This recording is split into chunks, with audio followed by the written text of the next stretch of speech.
Hey guys, really, it's me, the Raptor, and this really is the 100th episode of the Raptor Reviews. For the 100th episode, I wanted to do something special. I wanted to do a reaction and review. You know, the past few I've done, they were not so good movies. But you know what? I think I've found a movie which could be amazing. I'm not expecting it to be good, I'm expecting it to be really terrible, but it still looks like it could be an extremely fun movie. It could be exactly what I need for the 100th episode of the Raptor Reviews. It just seems perfect. It's an action flick from, I don't know, when did it come out? And I probably should have looked at this, but there's a sticker over the place where it normally would be.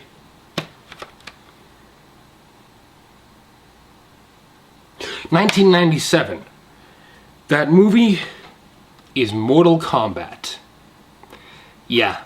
You guys, ever since I downloaded Mortal Kombat 9 and got Mortal Kombat X, this has been easily my favorite franchise of all time.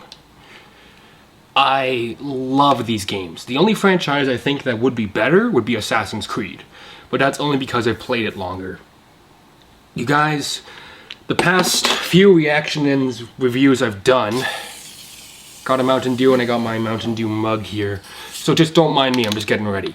The past few I've done, let me list them off. The ones I remember the most were Oculus, The Purge Anarchy, two actually which will never air because both of them I didn't like. One of them I lost the files for and the other one I just ended up filming a second review for. Those were Texas Chainsaw Massacre, the 2003 remake, and the Rocky Horror Picture Show. And most recently, I think that's the most recent ones, and depending on which review comes before this one, there's one other which I'm not too thrilled about. But in total, I've done all those. I've done also Batman Bad Blood, Hellboy, Sword of Storms, Need for Speed, Oben Star Racers, and Sonic X, Sweeney Todd, and Sweeney Todd. So out of those, Batman Bad Blood was amazing. Hellboy, Sword of Storms was pretty good. Need for Speed was terrible. Oben Star Racers was pretty good. Oculus was terrible. Sonic X was terrible. Sweeney Todd was terrible. Oh, that was a great movie, actually. Really good movie. And The Purge Anarchy was one of the worst movies I've seen. And the other film, I don't want to spoil it in case I haven't seen it yet, but you guys, I am going to get kind of sappy towards the end once I'm done all this, because I really want to thank you guys for everything you brought me through like this far, and I'll talk all about that later. But right now, I'm excited to see what's going to happen in a Mortal Kombat movie. So you know what, guys? Let's kick back, relax, dive into this movie with a good old glass of Mountain Dew. And celebrate the 100th episode of the Raptor Reviews with Mortal Kombat. Let's do this.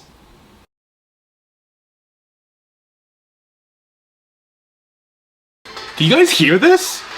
I haven't even seen the title yet. Like, the movie literally just started. I just saw the opening company logo, and this song is awesome.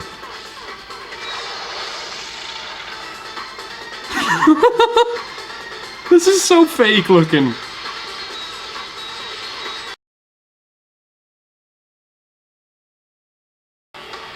Okay guys, guess who just showed up? And those were some of the cheapest effects I've ever seen.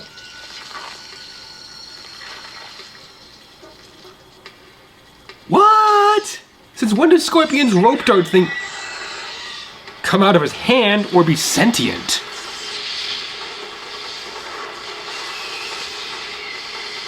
Okay, these effects are terrible yet hilarious.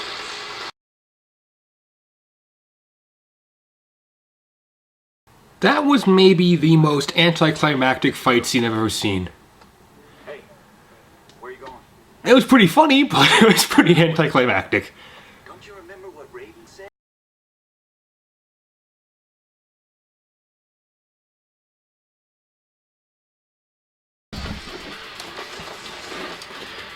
Okay, you guys. So this movie's doing actually a really good job at keeping the characters from the game like how they were. But out of all of them, Kano is by far the most loyal to his original character. He is just the lovable jerk who you want to punch in the face, yet you think is so awesome at the same time. In fact, Kano is probably my favorite Mortal Kombat character that's not a DLC character. And the actor playing him in this is playing him perfectly. Whoa.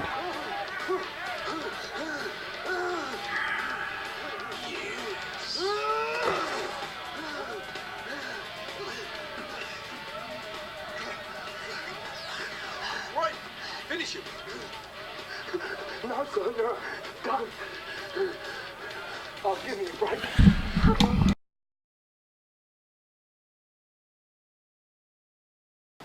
Okay, so I asked for a fight with Reptile, and I kind of got it. But he's changed. And to be honest, he looks kind of cool now. He looks like a lot more like he did in the first game. And I think his costume looks actually pretty accurate to what a, well, realistic depiction of the whole green, like, scorpion thing would look like. And this fight scene's pretty cool.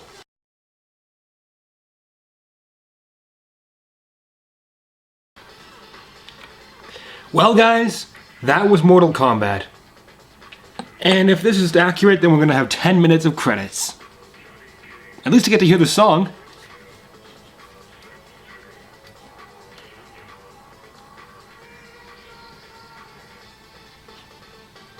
This song is awesome.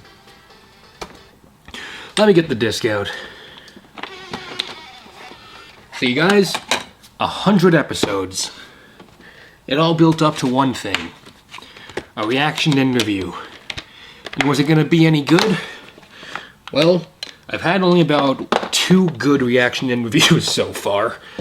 2 that I would genuinely call good, that weren't TV shows. Was this any good? Yes, this was amazing. You guys, this movie finally broke the curse of these reaction and reviews being so bad. And this was a cheesy movie. It was a bad movie. It wasn't good per se, but it was cheesy, it was goofy, it was over the top, sort of. And it was everything I could have hoped for. And you know what? It made the 100th episode that much better. Let's talk about it. Writing, there's not a whole lot to talk about in terms of the plot, because it's just sort of Liu Kang, Sonya, and Johnny Cage end up on the island, where Shang Tsung's having the tournament, and then you meet Goro, Kano, and Reptile, and they kind of fight, you know, they're trying to figure out, oh, and Kitana's there a little bit, and Raiden kind of shows up every now and then. Yeah, Raiden, for being like such an important character in like all the other story modes of the games, he really doesn't contribute a whole lot to this movie, aside from being kind of creepy, but I'll get to that in a minute. So the characters, they're based off their video game counterparts, and they're all done pretty well. The only well, also, Scorpion and Sub-Zero are there. But here's what kind of bugged me. Scorpion and Sub-Zero, as well as Reptile, are 3 of the most popular characters from the game. None of them say anything. Scorpion has 2 lines. No, 3 lines. Get over here, come here, and get down here. That's all he says in the entire movie. Reptile makes a hissing sound, and Sub-Zero says nothing. And all of them die relatively early in the movie. Now, I get it. Liu Kang was always sort of the main character. But Scorpion's a way cooler character. No pun intended there. And so is Sub-Zero. Sub-Zero is an awesome character. In fact, even Goro, who is this, like, 10-foot-tall, lumbering force that can essentially just kill anyone who gets in his path. Like, it's not even funny how strong this dude is supposed to be in the games. it's just, in this movie, yeah, he does kill a lot of people pretty effectively. In like 2 minutes, he destroys 99% of the Earthrealm team. But then in about 3 minutes, he gets punched in the balls so hard that he loses all concentration and gets killed by Johnny Cage. Not saying that's a bad thing, I'm just saying, for a character who is so powerful in the games and can be so frustrating, especially when you're playing against him on very hard mode, he doesn't really seem to be that powerful. Then again, he also kind of looks like a four-armed, souped-up like version of Arnold Schwarzenegger and the Crypt Keeper, but that's more effects, and I'll get to that later. Out of all the characters, Kano is the most like his original counterpart. He is just the dude who likes money, killing people, and generally just tries to get on Sonya's nerves because he knows, yeah, he killed her partner, he got away with it, LOL. He did it for the lols, and now she's chasing him for it. But she can't catch him, you know? He's very accurate to what we see in Mortal Kombat 9 and 10, which... Now, don't get me wrong, I've played Mortal Kombat 1, 2, and 3 quite frequently. I love them. In fact, I might do a video on this, but actually, this is going to come across as incredibly nerdy. But I bought a thing of cards, actually, at Fan Expo, which is the complete set of the Mortal Kombat 2 trading cards of all the characters and how to perform their special moves. So, I know how to play Mortal Kombat 1, 2, and 3. I'm terrible at it, but I know how to. And I'd love it if they would get re-released for the PS4 or something. That would be great. Yo, Ed Boon, please do that and make more DLC for Mortal Kombat X. And please put Ash from Evil Dead and Norman Reedus in it. And no, Daryl Dixon in it while you're at it. And also please include Cabal and Nightwolf and Striker and Viper and Cobra and Baraka and Rain. I'm just saying Rain, I don't like him that much, but I want to be liked by the fans of Mortal Kombat, because I'm a fan of Mortal Kombat, so, hey, I'm just playing to the crowd right now. So anyhow, really the whole thing is actually surprisingly well done for a video game movie, because I don't know many video game movies that are exactly good. I know... Well, I can safely say that Mortal Kombat was good, and the 2 Hitman movies were good. Now, I've never played a Hitman game before, but I've played a lot of these, and I've read a lot of the comics. So, this thing had a really deep lore it could dig up from, and there's a whole backstory as to why the Mortal Kombat tournament exists. How the 6 realms were all originally together, but then there was one creature an entity called the One, which was insane with power, and how all the realms had to rise together, and they fought against it and defeated it, and in response the Elder Gods kind of went like, yeah, you know what, we messed up here, and then Shinnok happened, and then it's a long story, and it's a really interesting story, but it would be a lot to try and pack into a movie. So they pretty much took the very basic, the very core of it, which is, you got your realms, and if one realm wants to conquer another, 10 rounds of Mortal Kombat, they have to win, and if they do that, boom, they can invade it. So in this, it's set actually in the same storyline as Mortal Kombat 9, as in, Outworld has won 9 battles, and this final one, if they win, then Earthrealm is pretty much going to get invaded and conquered and killed. So, yeah, they do a pretty faithful job adapting the characters and the storyline. The only character who is nothing like he is in the game was Raiden. See, in the games, Raiden is very much the wise master of them all. He's like the, I have seen the future, please trust me. I understand that you want this, I understand that you seek revenge, but revenge will only lead to trouble. And if we fail, millions will die. Like, he's very much that character. He's a cool character, but he's very much straight-faced, honest, and he's about saving the millions. In this, he's kind of kooky, and that's the best way to put it. And that sounds strange, talking about Raiden, the God of Thunder. Because his voice is like, yeah, you're afraid of the past, you're afraid of your destiny. you run from it. Not that deep, but it's kind of raspy like that. And rather than, helping the main characters in the Mortal Kombat tournament, he prefers to kind of chill on the sidelines, watch them fight, and then go,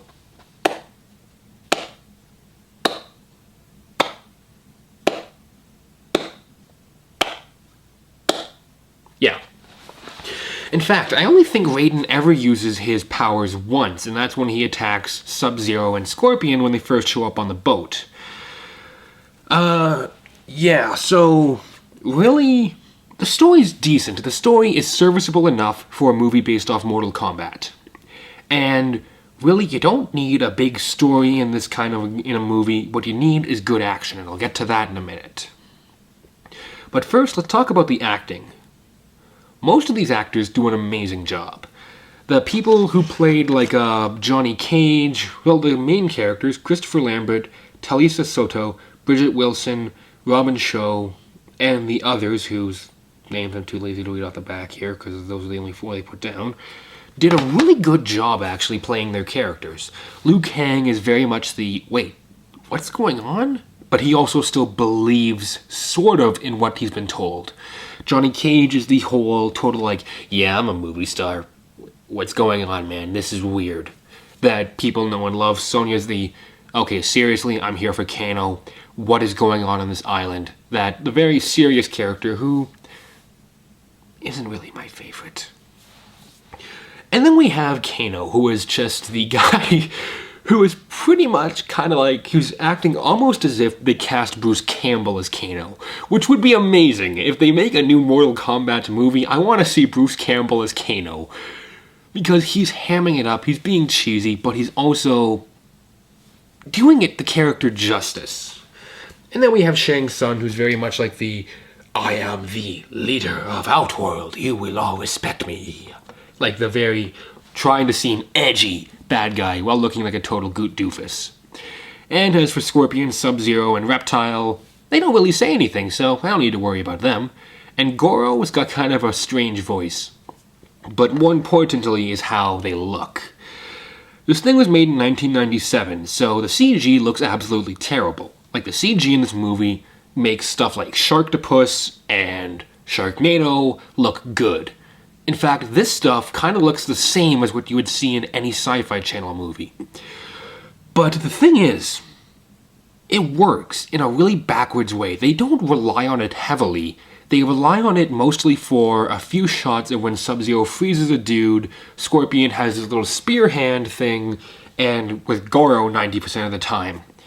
But to be honest, it works, Because it's brief, because it's not what you're focusing on, it works in its own way. It's not going to pull you out of the movie. If anything, it'll make you laugh if you like bad effects. But the fight choreography in this movie, thumbs up, it was great. Granted, it was kind of fake. You could easily tell when they were like, "Whatcha? Hoya." In fact, there's the one time that Liu Kang does his bicycle kick, and instead of it being like the boom, boom, boom, boom, boom, with his feet, I'm not going to bring my, instead of it being like the powerful thing that you would expect to see, like, it looks more like, like, it looks incredibly fake, and I was laughing hysterically. It's funny, but it also is serviceable for the movie. And as for sets and costumes, they look cheap, but they work. There was one part, though, that made me laugh. There was one scene where a bunch of guards just show up out of nowhere, and all of them are supposed to be like the whole, big chest out 12-pack guys. And there's one guy who comes out yeah, and then he goes, and for that 1 second, you see he's his whole body just goes and it is hilarious because his whole costume moves with it. Like, every part of his costume moves up and down with it, and it looks hilarious. And speaking of costumes, the characters, they have costumes similar to what they were in the first 2 Mortal Kombat games. Now for the interesting part. Goro. Goro is done with CG, and so is Reptile. He's like a giant animatronic CG puppet. He looks really weird. Like, he's probably the lowest point in the movie. Like, it's weird to look at him. When I first saw him, it was sort of a... what? And then the second time I saw him, I was sort of like a... what?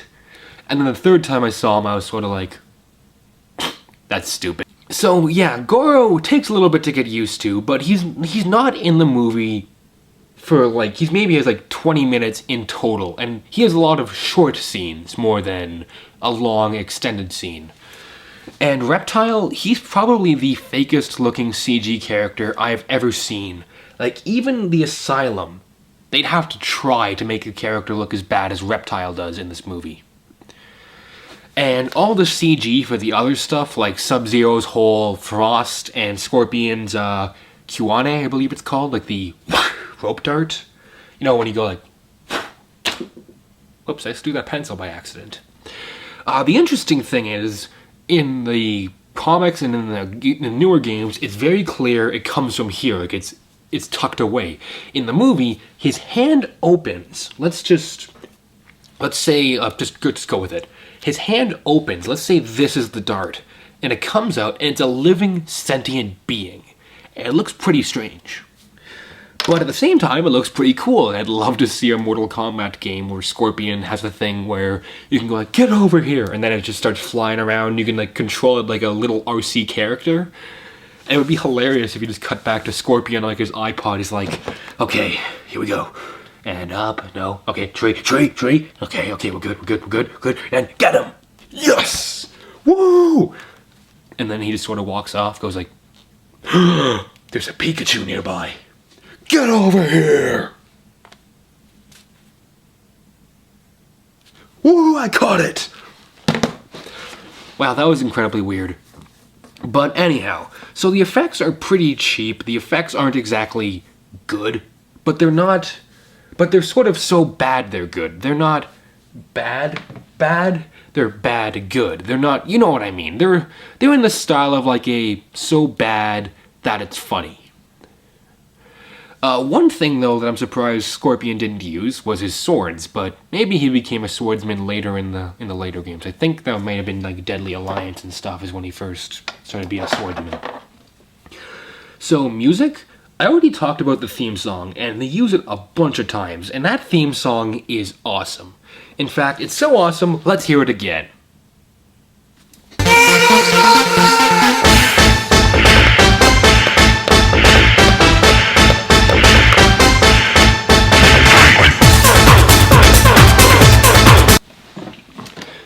And as for the rest of the score, it's pretty forgettable. It's nothing really I'd listen to. Well, no, that's a lie. The one scene where Scorpion teleports, yeah, again, that also looks pretty fake. I forgot to mention that until chest now, but that falls under CG and it's all looks bad. The scene when I believe they're in what's supposed to be the Nether Realm, they don't really say, it's pretty awesome. It's this cool rock anthem, and it works. Camera work? I'm surprised. The camera was pretty steady during all the fight scenes, and it was well lit. The lighting had some pretty cool effects. No, wait, one thing I forgot to mention in special effects, and this bugged me the entire time. It was Kano. So Kano, for those of you who don't know, he has one eye that's human, and he has a cybernetic eye. Like, this part of his face is all metal, and he's got like a red eye. That's what he's known for. It literally looks like someone just took some tinfoil and a red glow stick and just put that over his face and said, there's your mask as Kano, and go work with it. It looks incredibly fake, and it will pull you out of the movie a little unless you know that going in. So, yeah. Just giving you guys a heads up, Kano looks pretty fake. And Raiden looks nothing like what he would in the actual games. And just all the effects all around. Like, I'm not even talking about like Shang Tsung's whole soul-stealing stuff, or when Scorpion pulls off his mask to do the whole toasty thing. Like, it looks bad, but I was laughing because it's so bad it works. So when it comes down to it, can I recommend Mortal Kombat? Oh yeah. What do I give it out of 4 for Raptor Claws? On a quality scale, 2 out of 4 Raptor Claws. On an entertainment scale, 4 out of 4 Raptor Claws. You guys, This was a great movie. It was cheesy, it was fun, it was goofy, it was action-packed. It's everything I could ever want from a movie based off one of my favorite franchises. The only thing I wish for now is that they make a new one. And I've heard that Justin Lin apparently is working on a new Mortal Kombat movie. My biggest hope is that they make it R-rated because this thing was PG-13.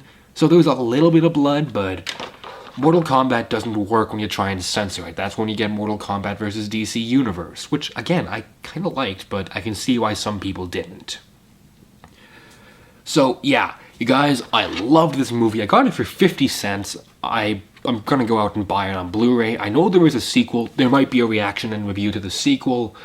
But you guys, if you get a chance, go out, watch this movie. You'll love it. You'll enjoy it. You'll laugh. You won't cry. What was I saying? You'll laugh hysterically, and overall, it is one of the just cheesiest movies I have ever seen, ever. You guys, I never thought that I would be sitting here, looking at this camera, talking to you guys, and I would say thanks for 100 episodes. I really never thought I would. When I hit 50, I was kind of like, yeah, I'm never gonna hit 100. It was really something else when I hit 75. And it never stops to amaze me, though, that I've made it to 100. Sorry. Just really happy. And I wouldn't have made it this far if it weren't for all of you. If you've never watched my stuff before and you're here because you clicked on a video by accident and you're still watching it because you're thinking that, what's this guy going to talk about? Thank you. If you've been here since the beginning, like Kevin, Soul Ace, not Soulless, Soul Ace, 5 Ace. He's the DJ guy I've talked about before. Or Matt, or Max, or Chris, Riley, Ben. You guys, like, you know who you are. You've been watching me since the beginning. Thank you so much. If you guys have commented on any of the videos just saying, hey, good job, funny review, thanks.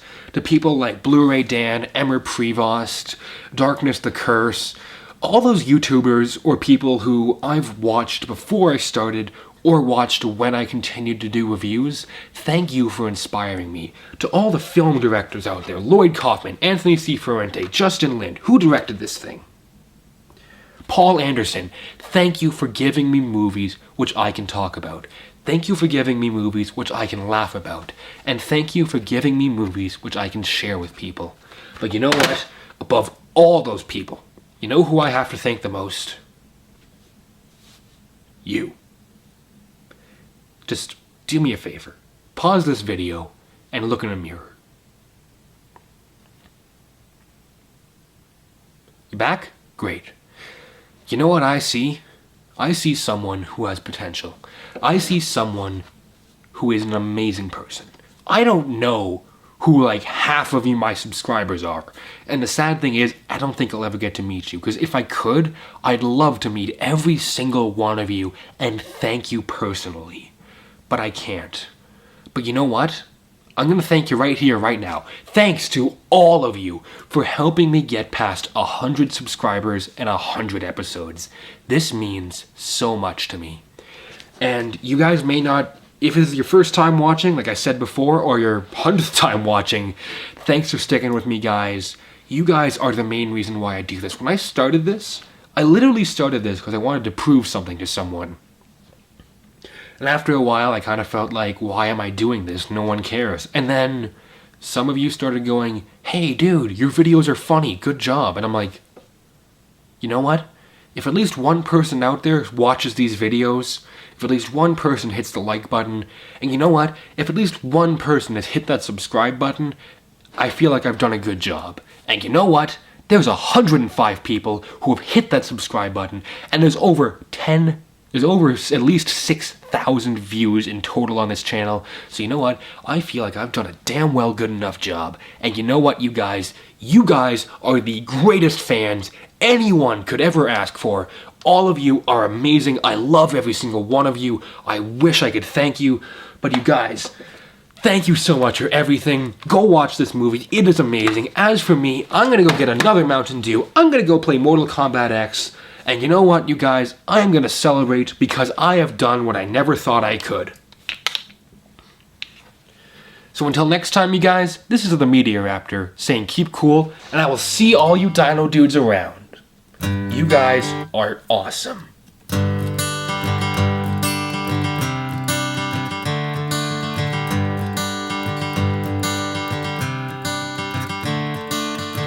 Another turning point, a fork stuck in the road. Time grabs you by the wrist, directs you where to go. So make the best of this test and don't ask why. It's not a question but a lesson learned in time. It's something unpredictable, but in the end is right. I hope you had the time of your life.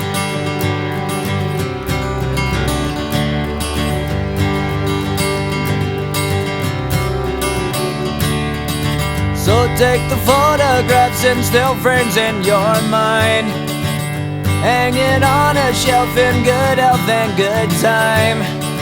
Tattoos and memories and dead skin on trial. For what it's worth, it was worth all the while. It's something unpredictable, but in the end is right. I hope you had the time of your life.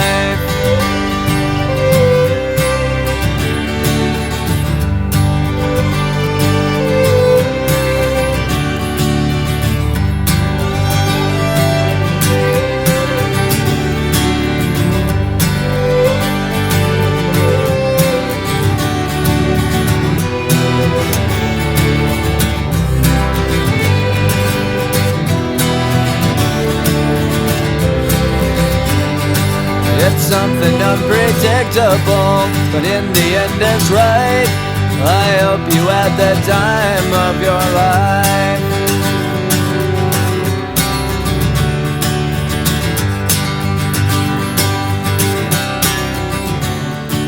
It's something unpredictable, but in the end is right. I hope you had the time of your life.